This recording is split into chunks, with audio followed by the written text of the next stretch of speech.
Hai,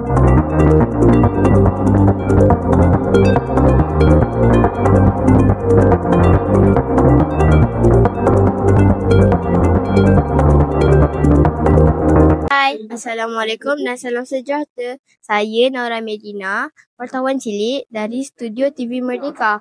Hari ini, sekolah kami mengadakan kempen anti-buli. Jom kita saksikan klip-klip sepanjang video ini.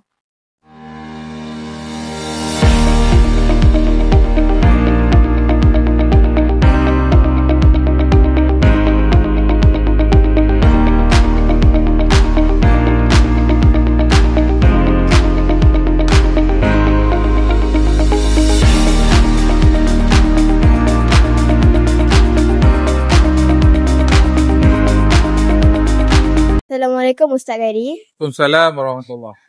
Pada pandangan Ustaz, mengapa penting untuk kita mengadakan program anti-buli di sekolah?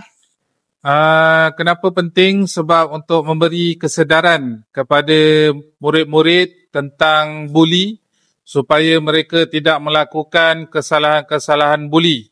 Dan di samping itu, bagi memupuk nilai-nilai murni supaya mereka tidak lagi terfikir ataupun berfikir untuk melakukan perbuatan buli itu.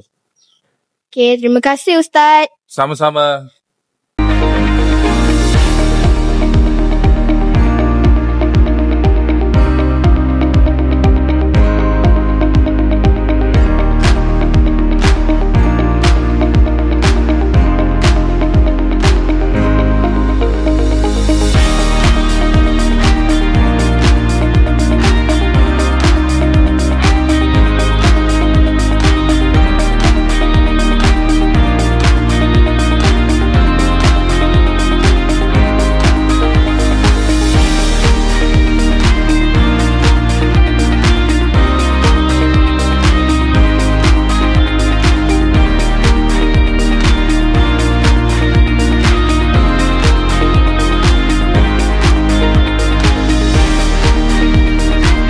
Apakah harapan cikgu terhadap semua warga sekolah dalam usaha membanteraskan budaya buli?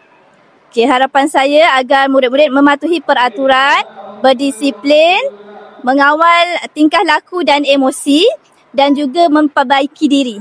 Terima kasih cikgu. Sama-sama.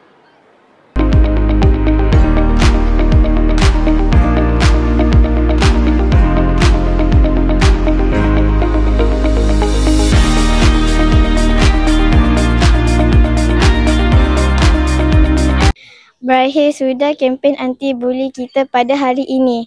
Jumpa lagi pada episod yang akan datang. Bye.